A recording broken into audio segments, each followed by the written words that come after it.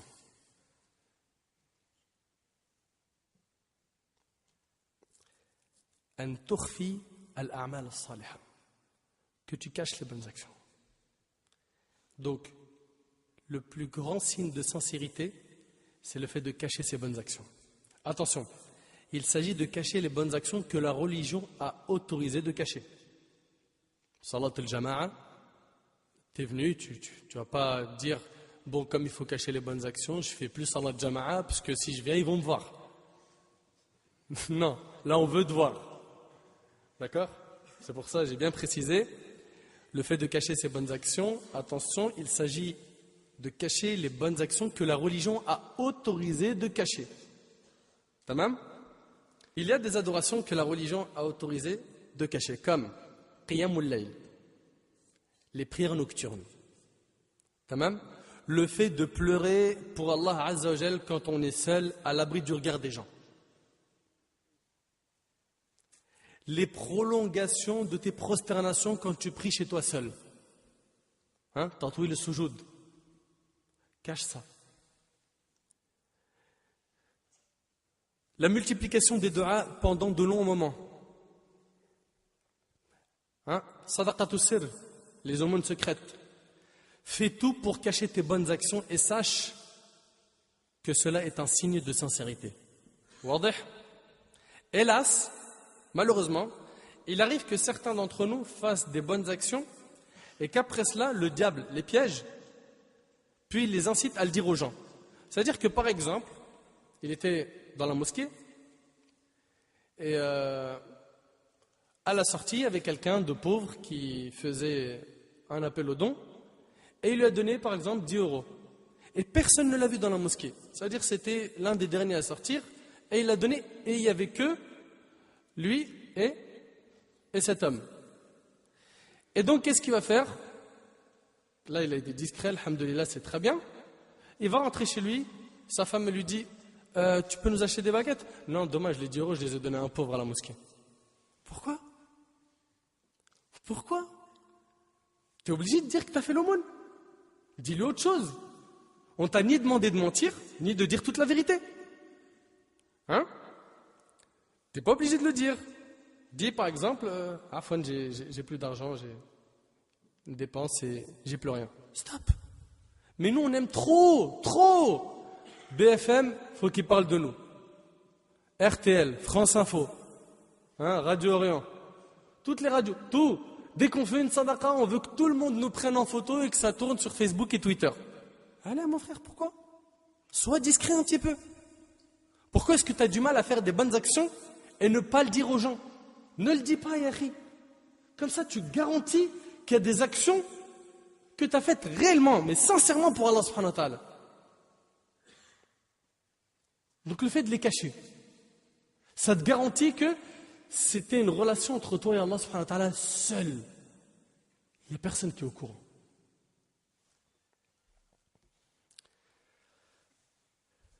Et pourquoi est-ce que les gens généralement ils font ça? Ils disent aux gens, j'ai fait telle bonne action, j'ai parrainé un orphelin, j'ai donné de l'argent à quelqu'un, j'ai aidé quelqu'un, j'ai invité un tel chez moi pour l'aider à ceci, cela. Avec mes compétences, j'ai mis en avant ceci, cela pour telle association. Vous savez pourquoi les gens ils font ça? Parce qu'ils aiment al-thana. Ils aiment les éloges. Ils aiment les compliments. Ils aiment que les gens ils disent, Masha'Allah. Lui, dès qu'il entend ça, c'est comme si, tu vois, il venait de manger un bon plat, il était dans le verre de thé, là, en train de prendre le kiff. Dès qu'on lui dit, Masha'Allah, Allah y barik. Franchement, toi, de toutes les manières, il y a qui comme toi? Ça y est, il est en train de planer, il vole, il a des ailes là. Il a fait toutes ces bonnes actions que pour avoir ces bonnes paroles. C'est un miskin, haqiqatan, miskin. Il s'est privé de la récompense d'Allah tabaraka wa ta'ala pour un petit peu d'éloge, pour quelques compliments. Mais après, pour garantir que ça a été accepté et que tu n'as pas fait ça pour que les gens disent, chut, écoute-toi un petit peu. Arrête de parler tout le temps de tout ce que tu fais de bien. Parle pas. Non. Non seulement il aime qu'on lui fasse des éloges, mais plus que ça, il aime se faire des éloges à lui-même. Il dit, moi j'ai fait ça, c'est moi qui ai été derrière ce projet, c'est moi qui ai fait ceci, c'est moi qui ai investi là. Là, ouais, c'est grâce à moi, là, c'est moi, là, c'est moi. C'est mon frère, qu'est-ce qui t'arrive? Tu as un problème de nefs, tu as un problème d'ego? Tu as tout pris que ton nefs soit le top? Arrête. Allah tabaraka wa ta'ala dit dans Sourate Al-Najm, Sourate 53, verset 32, فَلَا تُزَكُّوا أَنفُسَكُمْ هُوَ أَعْلَمُ بِمَنِ اتَّقَى. Ne vantez pas vous-même votre pureté, c'est lui qui connaît mieux ceux qui le craignent. Arrête de jeter des fleurs. Arrête. Ne vantez pas vous-même votre pureté, dit Allah subhanahu wa ta'ala. Arrête de te vanter. C'est lui, Azza wa Jal, qui connaît mieux ceux qui le craignent.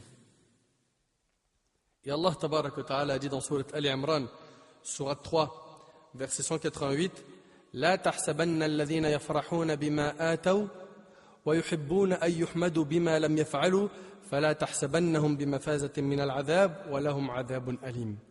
Ne pense point que ceux-là qui exultent, c'est-à-dire ils sont transportés de joie de ce qu'ils ont fait, ils sont trop contents de ce qu'ils ont fait. Ne pense point que ceux donc qui sont trop contents de ce qu'ils ont fait et qui aiment qu'on les loue pour ce qu'ils n'ont pas fait. Ils aiment recevoir des éloges pour ce qu'ils n'ont pas fait. C'est toi qui as fait ça? Ouais. Imam, malish. Mais juste pour qu'on lui dise, Masha'Allah, Allah yibarak. Wallah, on en aurait deux comme toi dans la communauté, on aurait tout réglé.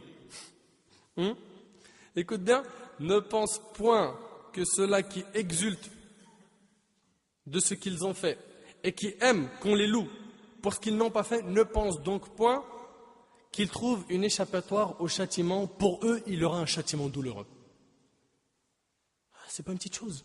T'es là, t'es en train de gonfler ton nez, t'es en train de te gonfler, pourquoi? Fais gaffe, fais attention. Fais attention. Ne pense point que ceux-là qui exultent de ce qu'ils ont fait. Donc ils sont là, transportés de joie de ce qu'ils ont fait. Et qui aiment qu'on les loue pour ce qu'ils n'ont pas fait.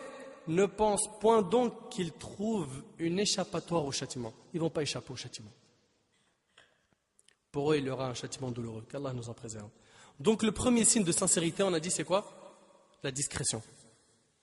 La discrétion. Le fait de cacher tes bonnes actions.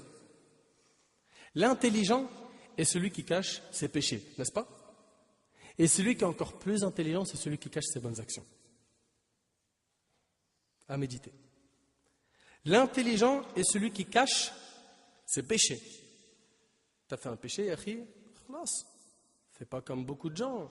Il vient, il dit, hier soir on a bu, c'était le 31, oh là là, on était tout rabat. Les joints, les feuilles de CB, tout ça, après on a fini à l'hôtel. T'es content, tu te vantes. Non seulement il fait du haram, mais en plus il le raconte. C'est hyper grave, c'est un péché de raconter ses péchés. Donc, d'un côté, tu dois cacher tes péchés, et si tu es encore plus intelligent que cette personne qui cache ses péchés, cache tes bonnes actions.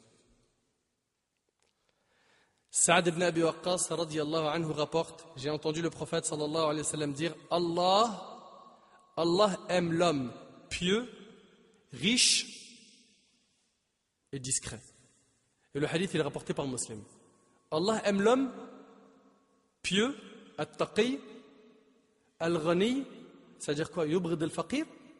C'est-à-dire quoi ici, ma'na al-ghina? C'est-à-dire quoi ici? Il aime l'homme riche.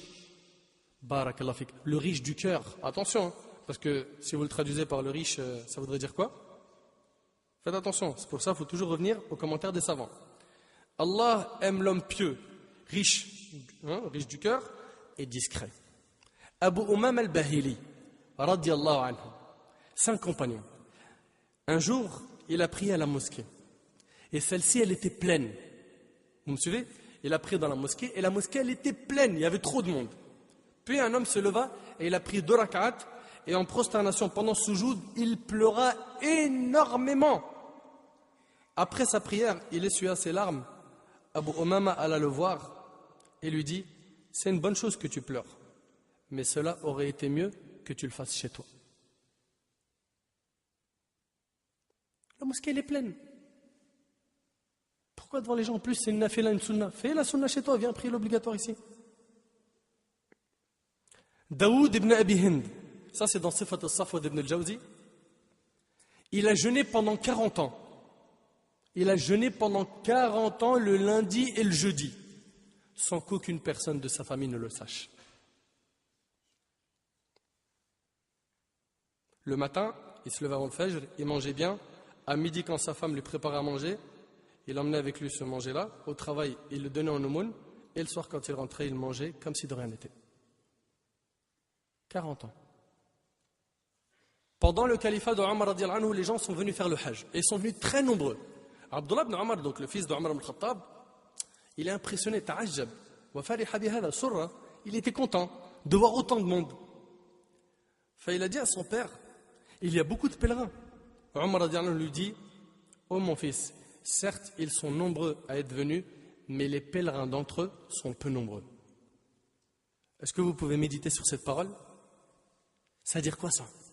Subhanallah, c'était un autre monde, les salafs. Les pieux prédécesseurs, c'était un autre monde. Qu'est-ce qu'il est en train de lui dire là? Il lui dit, oh mon fils, certes, ils sont nombreux. Al-adad kabir. Ils sont nombreux à être venus, mais les pèlerins d'entre eux sont peu nombreux. Tu n'en sais rien de leur intention. Vous le savez, aujourd'hui, il y a des gens, pourquoi ils vont là-bas? Pour qu'on l'appelle quand il revient Hajj. Le Hajj Mohammed. Salam alaikum. Il est parti pour le titre, il a payé 5 000 € pour revenir, et quand tu l'appelles pas Hajj, Sahbi, j'ai payé 5 000 €. Maintenant, je sais avec tout ça, tu veux que je fasse quoi de plus? J'en fais un deuxième? Allah musta'an. Donc, haqiqatan, c'est une mouchkila. Hein? C'est un problème. Les gens, ils vont là-bas aujourd'hui. Celui-là, il va pour qu'on l'appelle Hajj, l'autre pour Tejara, l'autre parce qu'on lui a dit, vas-y, viens, on y va en groupe, on va rigoler, on sera ensemble, on jouera aux cartes, j'ai ramené mes dominos, mes jeux d'échecs, à Mina, on va s'éclater. Wallah el-azim, qu'il y en a, ils jouent dans les tentes à Mina. Ils ne sont pas en train de faire du dhikr et de dua. Hein? Wallah, je sais de quoi je parle. Ils sont là avec les cartes. Ah, t'as gagné ou pas? Vite, on doit aller acheter les pierres. Subhanallah. On va là-bas pourquoi? Pour tathir al-nafs. On va là-bas pour se purifier, pour se laver, pour revenir, comme a dit le prophète sallam, plus pur que le jour où notre mère nous a mis au monde. Saad ibn Abi Waqqas radiyallahu anhu a donc rapporté que le prophète alayhi salatu wassalam a dit, Allah aime l'homme pieux, riche et discret. Ressortez au moins avec ce hadith. Allah azza wa jalla, il aime l'homme pieux, riche du cœur, discret. Le discret est celui qui ne cherche pas à se mettre en avant, ni à montrer ses bonnes actions. Une personne pourrait dire, moi j'ai peur d'être mise en avant et je n'aime pas la célébrité. Et cela est un signe de la sincérité de la personne. Écoutez bien, hein. La personne qui n'aime pas se mettre en avant et qui a peur et qui fuit la célébrité, ça c'est un signe de sincérité. Le fait que cette personne a peur de la célébrité, c'est un très bon signe. Eh bien, si tel est le cas, sachez que la personne peut devenir célèbre, c'est-à-dire elle fuit ça. Allah subhanahu wa ta'ala, il peut faire qu'elle soit célèbre malgré elle et être mise en avant. Mais tant que ce n'est pas ce qu'elle recherche, elle est donc préservée ici de l'ostentation, elle n'est pas dans le bain de l'ostentation. Mes frères et sœurs, méditez avec moi sur cette parole en or qu'a dit Al-Fudayl ibn Iyad, rahimahullah, un de nos grands savants. Et ici, cette parole-là, Wallahi wa Rabbil Kaaba, en préparant la conférence, moi ça a été une flèche qui m'a transpercé le cœur. C'est une parole, elle est très, très, très, très forte pour celui qui la médite. Liman yatadabbarha. Faqat nurid minkum at-tadabbur. On veut juste que vous méditez cette parole. Il a dit Man ahabba an yudhkar lam yudhkar. Man ahabba an yudhkar lam yudhkar. Wa man kariha an yudhkar dhukir. Je vais le traduire, ça aura plus de sens. Écoutez bien ce qu'il dit. Il dit, quiconque veut que l'on parle de lui, on ne parlera pas de lui. Son objectif, c'est mettre en avant sa personne, pas la da'wa ila Allah azza wa jalla. Son objectif, c'est de mettre en valeur sa personne, pas la da'wa d'Allah tabaraka wa ta'ala. Pourquoi? Parce qu'il a un complexe d'infériorité. Il a un aqs fi shakhsiyya. Alors, pour se donner une valeur, une qima, il a besoin qu'on dise Sidi Flan il est venu, Sidi Flan il est parti, Sidi Flan il a fait, Foulan il a fait, un tel il a fait, etc. Il se sent mal de faire des choses et que son nom n'est pas évoqué. Eh bien, écoutez bien, je vous le jure par Allah subhanahu wa ta'ala, Wallahi wa Rabbil Kaaba, cette parole, elle m'a foudroyé hier pendant que j'étais en train de préparer la conférence. Quiconque veut que l'on parle de lui, on ne parlera pas de lui. Et quiconque ne cherche pas à faire parler de lui, fera parler de lui. Et quiconque ne cherche pas à faire parler de lui, fera parler de lui. Il a tout résumé, rahimahullah. C'est vrai, c'est pas vrai. Il a tout résumé en une phrase. Je répète, quiconque veut que l'on parle de lui, on ne parlera pas de lui. Mais pas en avant ta personne, Yahri. Mais en avant la da'wa d'Allah tabaraka wa ta'ala. Mais pas en avant ta personne dans la mosquée, toi qui es responsable de la mosquée ou toi responsable d'association. Mais en avant la religion d'Allah subhanahu wa ta'ala. L'intérêt des musulmans. Ta personne, enterre-la. On est qui, nous? On est qui? Pourquoi est-ce qu'on a accordé beaucoup d'importance à nos personnes? Pourquoi? Pourquoi? Parce qu'on est dans un monde où chacun veut se montrer. Et après? Toi, tu suis les gens ou tu suis la religion? Tu suis qui? Quiconque veut que l'on parle de lui, on ne parlera pas de lui. Je ne sais pas si vous avez bien compris le message. Wallahi, c'est trop riche. Et quiconque ne cherche pas à faire parler de lui, ce n'est pas son objectif, fera parler de lui. Allahumma arzuqna al-ikhlas fil qawli wal amal. Donc parmi les signes de la sincérité, il y a le fait de cacher ses bonnes actions, d'être discret dans ce que la religion a autorisé d'être discret. Il y a aussi le fait d'avoir peur d'être célèbre. Le fait d'avoir peur d'être célèbre. Et si Allah tabaraka wa ta'ala fait de toi quelqu'un de célèbre et que les croyants t'aiment, parlent de toi en bien, sache que cela est la bonne nouvelle annoncée dans ce monde aux croyants. Abu Dharr radiyallahu anhu rapporte, et le hadith il est rapporté par l'imam Muslim. On a dit au prophète sallallahu alayhi wa sallam, quel est ton avis sur celui qui fait une bonne action et que les gens louent à cause d'elle? Quelqu'un qui fait du bien et derrière les gens ils disent de bien de lui. Ils disent franchement, mashallah, ce frère ou cet imam ou cette sœur, tabarakallah, cette maman, comment elle éduque ses enfants, etc. Quel est ton avis sur celui qui fait une bonne action et que les gens louent à cause d'elle? Il alayhi salatu wa sallam dit, cela est la bonne nouvelle annoncée dans ce monde aux croyants. Cela est quoi? Est la bonne nouvelle annoncée dans ce monde aux croyants en attendant celle de l'autre, et c'est rapporté par l'imam Muslim. Bien sûr, Cheikh Al-Uthaymin, il le précise, il n'a pas cherché par ses bonnes actions les éloges, les compliments des gens. Mais cela l'a atteint. Il reste donc sincère, même s'il reçoit des éloges, car il n'a pas œuvré pour ça. Donc on reprend, on a dit parmi les signes de la sincérité, on a dit 1, la discrétion. 2, le fait d'avoir peur d'être célèbre. 3, il y a le fait de se juger coupable de péché. Ittihamun nafs. Il y a le fait de se juger coupable de péché. De me dire, moi, je suis coupable de péché. Je ne suis pas satisfait de ce que j'ai fait. Le fait de mépriser son ego, de le juger et de faire les causes pour le soigner. Une personne sincère ne se voit pas importante aux yeux des gens. C'est pas, par exemple, quand il rentre dans la mosquée, il se dit, mais subhanallah, pourquoi tout le monde n'est pas venu vers moi pour me serrer la main? Pourquoi?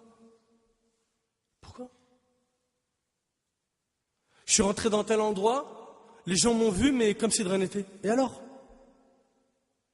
Et alors?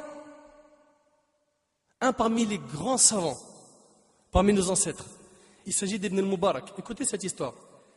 Abdullah ibn al-Mubarak, rahimahullah, se trouvait à Al-Koufa, en Irak. Et un jour, alors qu'il faisait la queue, quelqu'un l'a bousculé, il est tombé par terre. Ils ont poussé Ibn al-Mubarak. Jabal al-Umma fi zamanihi, c'était une montagne de science à son époque. Ils l'ont bousculé, il est tombé par terre. Le grand savant, Al-Alim, il fait la queue. Déjà, normalement, hein, les gens, normalement, ils sont en train de courir pour lui donner un verre d'eau ou un petit peu d'eau. Là, il fait la queue. Il était en train de faire la queue, on l'a bousculé, il est tombé par terre. Certaines personnes lui ont dit que si seulement il était resté où il était en train d'enseigner, jamais quelqu'un l'aurait bousculé ni l'aurait fait tomber par terre. Qu'est-ce qu'il a répondu Ibn al-Mubarak? Il a dit, par Allah, la vie ne doit être que comme ça, quand on n'est ni connu ni honoré. La vie ne doit être que comme ça, quand on n'est ni connu ni honoré. Nous, on est comme ça, nous. Nous, on se fâche quand on ne parle pas de nous. Nous, on se fâche quand on ne nous montre pas du doigt. On se fâche quand on passe dans la rue et que quelqu'un ne nous reconnaît pas. Mouchkila, wallahi, mouchkila. La discrétion, elle est où? Elle est où la discrétion? Donc je reviens à dire qu'il y a ittihamun nafs. Tu es toujours en train de te remettre en question. Et une personne sincère ne se voit pas importante aux yeux des gens. Tu es comme tout le monde, comme Sa'ir al-Bashar. D'accord? Tu es comme tout le monde. Parmi les signes, on a dit donc un, on se rappelle rapidement, la discrétion, tu fuis la célébrité, tu te juges coupable de péché. Et aussi on a at-tajarrud. Le fait que tu fasses les bonnes actions uniquement pour Allah tabaraka wa ta'ala. Mais vraiment uniquement pour Allah subhanahu wa ta'ala. Et écoute avec moi cette histoire, Wallah al-Azim, elle est vraiment impressionnante, il y a beaucoup de leçons, elle est très riche, très très très riche pour ceux qui vont bien la méditer. Alors, Abu Ubayd ibn al-Jarrah, radiyallahu anhu, c'est un grand compagnon, d'accord? Il fut nommé responsable de l'armée en Syrie pendant le califat d'Abu Bakr. C'est qui le responsable de l'armée? C'est Abu Ubaïda, pendant le califat de qui? D'Abu Bakr as-Siddiq radiyallahu anhu. À ce moment-là, les musulmans ont dû affronter les montagnes, qui? Les Byzantins. Les Byzantins avaient effectivement préparé une armée de 240 000 hommes, ce qui constituait un nombre impressionnant pour l'époque. C'est même l'une des plus grandes armées de l'époque. Le dirigeant des Byzantins s'était juré que tellement il allait être violent avec les musulmans, Abu Bakr radiyallahu anhu ne songerait plus jamais envoyer ses cavaliers. Lorsque ces paroles sont parvenues à Abu Bakr, il lui répondit avec des paroles encore plus fortes pour impressionner l'ennemi. Il lui dit, par Allah, je mettrai fin aux Byzantins pour leur hostilité envers les musulmans par Khalid ibn al-Walid. Et je vais lui envoyer Khalid. L'histoire sera réglée. Donc, on a dit que le dirigeant qui était sur place là-bas, c'était Abu Ubaïda. Qui l'a choisi? C'est Abu Bakr as-Siddiq radiyallahu anhu. Mais il y avait une grande armée qui arrivait et un grand combat qui se préparait. Et puisqu'Abu Ubaïda demanda à Abu Bakr de lui envoyer du renfort afin de faire face à ce nouveau danger, qu'est-ce qu'il a fait? Abu Bakr radiyallahu anhu demanda à ce que Khalid, qui était en Irak, il est en train de réaliser de grandes conquêtes, il lui a demandé de rejoindre Abu Ubaïda et d'être lui le chef de l'armée. Et qu'Abu Ubaïda quitte ce poste. Vous me suivez? Abu Bakr as-Siddiq radiyallahu anhu, il a envoyé un écrit à Khalid, lui ordonnant de rejoindre Abu Ubaïda en Syrie, afin que ce soit lui qui dirige l'armée. De la même manière, Abu Bakr radiyallahu anhu envoya un écrit à Abu Ubaïda afin de l'informer qu'il avait confié la direction de l'armée en Grande Syrie à Khalid ibn al-Walid radiyallahu anhu. Abu Bakr, qu'est-ce qu'il a écrit dans la lettre à Abu Ubaïda? Il lui a dit Bismillah ar-Rahman ar-Rahim, de la part d'Abu Bakr as-Siddiq à Abi Ubaïda ibn al-Jarrah. Salamullahu alaykum wa ba'd. J'ai placé Khalid ibn al-Walid en tant que chef en Syrie, Sham. Écoute-le et obéis-lui.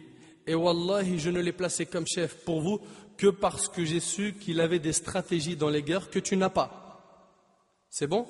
Et regarde comment il va lui apaiser son cœur alors que tu es chez moi, ô Abi Ubaïda, meilleur que lui. Vous avez eu, subhanallah, le talent dans la nasiha. Allah a voulu pour toi et pour nous le bien, wa salam. Quelle sincérité! Je ne trouve pas les mots qui me permettraient de commenter, mais ces paroles sont suffisantes pour que la communauté comprenne qu'elle ne réussira que si chacun d'entre nous est sincère et que si la communauté place les bonnes personnes où il faut. Puis après cette lettre, Abu Ubaïda ibn al-Jarrah délaisse son poste et passe de dirigeant à soldat. De dirigeant à soldat. C'est comme si aujourd'hui, tu recevais un courrier du responsable de la mosquée ou de l'association dans laquelle tu travailles te dit, toi, tu es le vice-président, tu passes aujourd'hui à bénévole. Toi, tu es secrétaire, tu passes aujourd'hui à nettoyer les toilettes. Au final, tout ça, c'est des tâches qu'on fait pour Al-Umma, c'est pour Din, c'est pour Khidmat al-Masjid, c'est pour rendre service à la mosquée. Comment est-ce que tu serais à ce moment-là? Est-ce que tu vas rester attaché au titre, bloqué sur le titre, ou peu importe là où tu te trouves, tant que tu sers la religion, c'est bon? Et c'est là que tu vois directement nos cœurs comme ils sont. C'est vrai, c'est pas vrai? Mais attends, l'histoire, elle n'est pas finie, elle est incroyable. Après cette lettre, Abu Ubaïda ibn al-Jarrah délaisse son poste et passe de dirigeant à soldat, un soldat obéissant. Alors que la veille, c'est à lui qu'on obéissait. Aussi simplement que ça, il n'a pas cherché à faire un coup d'État ou à se retourner contre Abu Bakr? Non, absolument pas. Absolument pas. Vous savez pourquoi? Parce que ces hommes-là ne cherchaient pas la célébrité. Ils ne cherchaient pas Shohra. Ils n'avaient pas pour but d'être mis en avant. Ils ne voulaient pas de ces postes éphémères. Quant à Khalid ibn al-Walid, il envoya lui aussi un écrit à Abu Ubaïda en lui disant. Donc Khalid, il envoie une lettre à Abu Ubaïda. Il lui a dit quoi? De Khalid ibn al-Walid à son frère l'honnête, Abu Ubaïda ibn al-Jarrah, salamullah alayk wa ba'd. J'ai reçu un ordre de la part du calife du messager d'Allah, où il m'ordonne de me rendre en Syrie afin d'être son gouverneur et d'y gérer les gens. Et wallahi, ô Abu Ubaïda, je n'ai pas demandé cela. Et je n'en voulais pas. Et par rapport au rang que tu as, nous ne pouvons pas prendre de décision sans te consulter. Tu es notre chef et le chef des musulmans. Allah a voulu pour nous et pour toi le bien. Wassalam. Qu'est-ce que tu en penses? On est proche de ça dans nos comportements? Ou on est un petit peu loin ou même trop loin? Encore une fois, les mots ne permettent pas d'exprimer la grandeur de ces paroles. Puis après la mort d'Abu Bakr, Omar radiallahu anhu, en tant que calife, décide de retirer Khalid de son poste et de retourner les commandes à qui? Abu Ubaïda. C'est impressionnant, wallahi. Puis après la mort d'Abu Bakr Siddiq radiallahu anhu, Omar, en tant que calife, décide de retirer Khalid de son poste et de redonner les commandes à Abu Ubaïda. Et Khalid n'y éprouva aucune gêne. De commandant, il passe à soldat, il n'y a pas de problème. L'essentiel, c'est que je sois fi khidmat hadha ad-din. C'est que je sois au service de la religion. Devant, je suis devant. Derrière, je suis derrière. Tant que je suis là. Il n'y a pas de problème d'ego. Il n'y a pas de problème de nafs. Donc, le fait que tu fasses les bonnes actions, on a dit quoi? Pour Allah subhanahu wa ta'ala, seul. Seul. Et parmi les signes de sincérité, il y a la patience face aux épreuves. As-sabr 'inda al-bala. Les gens sincères n'abandonnent pas leur religion pour une épreuve ou plus. Allah tabarak wa ta'ala dit dans sourate Al-Ankabut, sourate 29, versets 1 et 2, Alif lam mim ahasiba an-nasu ay yutraku ay yaqulu amanna wa hum la yuftanun wa laqad fatanna alladhina min qablihim fala ya'lamanna Allahu alladhina sadaqu wa la ya'lamanna al-kadhibin. Alif lam mim, est-ce que les gens pensent qu'on les laissera dire nos croyances sans les éprouver? À partir du moment où tu as dit je crois, tu seras éprouvé. Certes, nous avons éprouvé ceux qui ont vécu avant eux. Allah connaît ceux qui disent la vérité et ceux qui mentent. Sachez que les épreuves sont une purification de péché pour les croyants. Elles permettent aussi de filtrer nos rangs. Tasfiyat as-sufuf. Les épreuves ne secouent pas les vrais croyants. Maintenant, ma hiya thamarat al-ikhlas. Quels sont les fruits de la sincérité dans ce bas monde et dans l'autre? 1. On a qu'Allah Azza wa Jal accepte tes œuvres. Avec la sincérité, les œuvres sont acceptées. Sans elles, les œuvres ne sont pas acceptées. 2. Qu'Allah accorde à la personne sincère la récompense de la bonne action, même si elle ne la fait pas.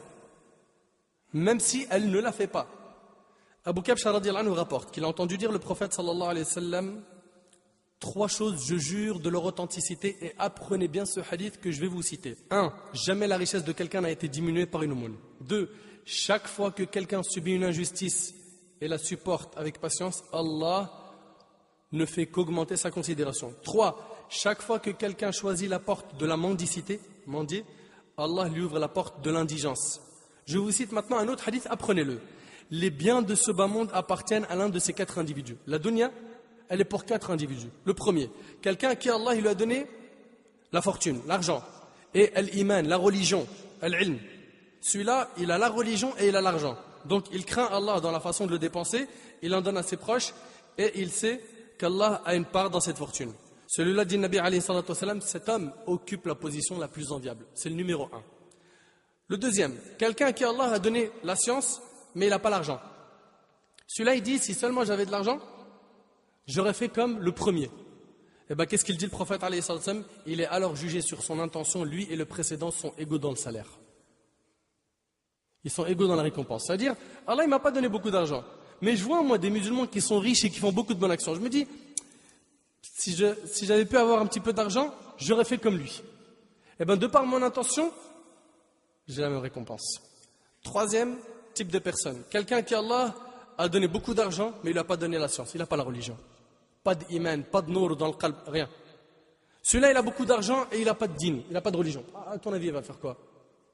Boîte de nuit, fornication, ceci, cela, machin, hein, fumer, se droguer, faire des trucs haram. Ça y est, il a l'argent, il n'a pas de religion. Le prophète alayhi salam dit, celui-là occupe la position la plus mauvaise. Celui-là, il occupe la position la plus mauvaise, a dit Nabi alayhi salam. Pourquoi? Parce qu'il a beaucoup d'argent, mais il n'a pas la religion. Quatrièmement, c'est quelqu'un à qui Allah n'a donné ni argent, ni la religion. Et qui se dit, si seulement j'avais un peu d'argent, j'aurais fait comme... Celui-là, il va en soirée, il loue des voitures, il sort avec des filles tous les jours, il va dans les meilleurs restos, il fait ci, il fait ça. Eh bien, Nabi alayhi salatu wasalam, il dit, il est alors jugé sur son intention et son salaire est le même que celui du précédent et c'est rapporté par Tirmidhi. Tu fais partie de quelle catégorie? Le 1, Masha'Allah, c'est bien. Le 2, c'est très bien. 3, 4, tu fais partie de quelle catégorie? Et selon Ibn Abbas, radiyallahu anhuma, le prophète alayhi salatu wasalam a dit, parmi ce qu'il a transmis comme venant de son Seigneur, Allah a déterminé les bonnes actions et les péchés. Puis, il a fait une distinction en cette matière. Lorsque quelqu'un se propose d'accomplir une bonne action et ne la fait pas, il la lui inscrit comme s'il l'avait accomplie. Et s'il l'accomplit, il met à son actif 10 bonnes actions jusqu'à même 700 et encore bien davantage. Mais s'il se propose d'accomplir un péché et ne l'accomplit pas, attention, il ne l'accomplit pas par crainte d'Allah. Allah le lui inscrit comme une bonne action, accomplie. Et s'il accomplit ce péché, Allah ne lui inscrit que comme un seul. Donc on a dit premièrement, parmi les fruits de l'ikhlas, on a un, qu'Allah il accepte les œuvres, parce que sans l'ikhlas, Allah il n'accepte pas. 2, que la récompense de la bonne action, elle t'a accordée même si tu ne le fais pas, parce que tu avais l'intention de le faire. 3, il y a le fait qu'Allah Azzawajal écarte la turpitude et le mal des croyants sincères. Allah tabaraka wa ta'ala, quand il a parlé du prophète Yusuf alayhi salam, il a dit dans Surat Yusuf, Surat 12, verset 24, كَذَلِكَ لِنَصْرِفَ عَنْهُ السُّوءَ وَالْفَحْشَاءَ إِنَّهُ مِنْ عِبَادِنَا الْمُخْلَصِينَ. Ainsi, nous avons agi pour écarter de lui le mal et la turpitude. Il était certes un de nos serviteurs, quoi, al-mukhlasin, un élu, un sincère. Quatrièmement, parmi les fruits de la sincérité, il y a le fait qu'Allah transforme par la bonne intention les actes qui sont purement mondains et qui ne suscitent aucune récompense en adoration. Al-ada se transforme en ibada, comme on l'a dit. Quelqu'un, par exemple, qui va manger, boire, dormir, jouer avec son enfant, visiter la famille, discuter avec sa femme, même avoir des rapports avec sa femme, des rapports intimes avec sa femme, il peut en avoir la récompense. Dans le hadith d'Abi Dharr, le prophète alayhi salatu wasallam, il en parle. Wa fi bud'a ahadikum sadaqa. Même dans les rapports intimes, il y a une aumône, il gagne des bonnes actions. Mais bien sûr, il faut que yanoui. Il place l'intention de se préserver du haram, etc. Et Sa'd ibn Abi Waqqas radiyallahu anhu nous rapporte que le prophète sallallahu alayhi wa sallam a dit, toute dépense que tu fais en recherchant la face d'Allah t'apportera une récompense, même la bouchée de nourriture que tu mets dans la bouche de ton épouse. Et c'est rapporté par Bukhari Muslim. An-Nawawi rahimahullah a dit, cela signifie que l'acte autorisé mubah devient obéissance et récompense lorsqu'on aura désiré la face d'Allah Azzawajal. Cinquièmement, parmi les fruits de la sincérité, il y a le fait qu'Allah accorde aux croyants sincères al-fahm, al-fiqh, al-ilm, al-hikmah, la compréhension de la religion, la science et la sagesse. Il faut la sincérité pour avoir ces choses-là. Tu veux le fiqh, comprendre la religion? Tu veux l'ilm, la science? Tu veux être sage dans tes conseils, dans tes propos? Il te faut quoi? La sincérité, l'ikhlas. Sixièmement, parmi les fruits de la sincérité, il y a le fait qu'Allah tabaraka wa ta'ala accorde à la personne sincère husn al-khatima, une bonne fin. Qu'Allah tabaraka wa ta'ala nous accorde une bonne fin. Selon Anas ibn Malik radiyallahu anhu, Le prophète alayhi salatu wassalam, a dit, quand Allah veut du bien de son fidèle serviteur, il l'utilise. Il lui a été dit, comment l'utilise-t-il? Il alayhi salatu wassalam dit, il l'assiste à accomplir de bonnes œuvres avant sa mort, rapporté par l'imam Ahmad et At-Tirmidhi. Septièmement, et ça c'est pour finir, le plus grand fruit de la sincérité est l'entrée du paradis. L'entrée du paradis. Le fait d'entrer au paradis. Mes frères ainsi que mes sœurs, comment concrétiser la sincérité? Il s'agit ici de ma dernière question. Alors il faudra faire ces 4 choses suivantes. La première chose, c'est invoquer Allah tabaraka wa ta'ala en lui demandant de nous accorder al-ikhlas, la sincérité. Deuxièmement, apprends à connaître les noms et les attributs d'Allah tabaraka wa ta'ala. Apprends à connaître Allah azza wa jal. Ça te rapprochera de lui et ça t'éloignera des péchés. Troisièmement, fréquente des gens pieux, qu'ils soient vivants ou morts. Les vivants, vous avez tous compris, n'est-ce pas? Les morts, c'est qui? C'est les biographies des savants. Kutub al-Tarajim, Hayat al-Sahaba, Hayat al-Tabi'in. Lisez ces livres, ouvrez-les. Pour ce qui est des gens vivants, fréquentez des gens pieux. Des gens qui vous rapprochent d'Allah. Vous savez, les gens pieux, les vrais pieux, il suffit juste de les voir sans qu'ils parlent pour que ça nous rappelle Allah tabaraka wa ta'ala. C'est vrai, c'est pas vrai. Selon Abdurrahman ibn Ghanam radiallahu anhu, le prophète alayhi salatu wassalam a dit, les meilleurs serviteurs d'Allah sont ceux qui, lorsque tu les vois, ils te rappellent Allah. C'est rapporté par Ahmed al-Hadith et les Hassan. Écoute bien, les meilleurs serviteurs d'Allah sont ceux qui, lorsque tu les vois, ils te rappellent Allah. Juste tu vois son visage, il t'a rappelé Allah. Il n'a même pas besoin de parler.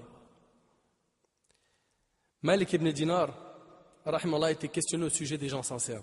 Il dit, les paroles des gens sincères sont un remède pour les pécheurs. Puis il dit, l'homme sincère est une cause par laquelle Allah fait revivre de nombreuses personnes. Qu'Allah fasse de nous ce type de personnes. Je répète, la lecture des biographies des pieux prédécesseurs est une chose qui aide beaucoup. Donc on a dit 1, ad-du'a.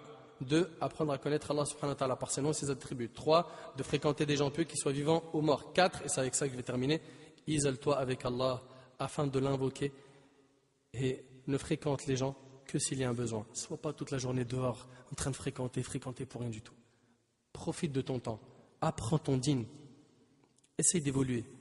Demande à Allah tabaraka wa ta'ala qu'il te facilite de l'adorer comme il le faut, d'être un abd, un serviteur sincère, et demande-lui qu'il accepte tes œuvres.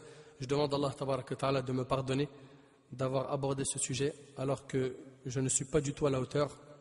Je n'ai pas encore senti l'odeur de la sincérité et je demande à Allah tabaraka wa ta'ala de me guider et d'améliorer ma situation. As'Allah tabaraka wa ta'ala an yanfa'ani bima qult wa yanfa'akum bima sami'tum. Hadha ma a'lamu Allah tabaraka wa ta'ala a'la wa a'lam. Subhanaka Allahumma bihamdik ashhadu an la ilaha illa anta astaghfiruka wa atubu ilayk. Jazakumullahu khayran.